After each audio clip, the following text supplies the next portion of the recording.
அனைவருக்கும் ஆப்த நமஸ்காரம். கரு குரு சக்தி மையம் நாத மகரிஷின் அன்பான வணக்கம். திருமூர் எழுதிய 320 பாட்டில் நடுவு நின்றார்க்கன்றி ஞானம் இல்லைன்றார்.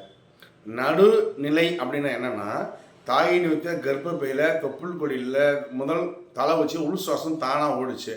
அதுதான் நடு. இப்போ என்ன பண்ணுறோம், அது தொப்புள் எடுத்து முடிச்சு குழந்தை நான் வெளியே வந்ததுக்கப்புறம் முடிச்சு போட்டதுக்கப்புறம் தொப்புள் கொடி முடிச்சு போட்டதுக்கப்புறம் சூளை சந்தகலையாக பிடிஞ்சு மூச்சு ஓடுது. 12 மூச்சு, வெளிமூச்சு 12, உள் மூச்சு 16. இந்த 16 மூச்சு ஓடுறது மட்டும்தான் ஞானம் கிடைக்கும். இந்த 12 மூச்சு இழுத்து விடுறது, மூச்சு விடுறது, மூச்சு மலை ஏற்றுறதுங்களுக்கெல்லாம் ஞானம் கிடைக்காதுங்கிறாரு. அப்போ நடுவில் நின்றார்க்கு ஞானம் இல்லை, நடுவில் நின்றார்க்கு நரகம் இல்லை, நடுவில் நின்றார் நல்ல தேவருமாவர், நடுவில் நின்றாவளை நானும் நின்றேனே. அப்போ ஞானத்தின் முதல் பாதை நடு. அந்த நடுநிலையில் கரு குரு சித்தி மையத்தில் ஆதிநாதாவசியத்தில் 1 மணி நேரம் கற்றுத்தரப்படுகிறது. 790 463 80 79 சகல பாக்கியம் பெறுக.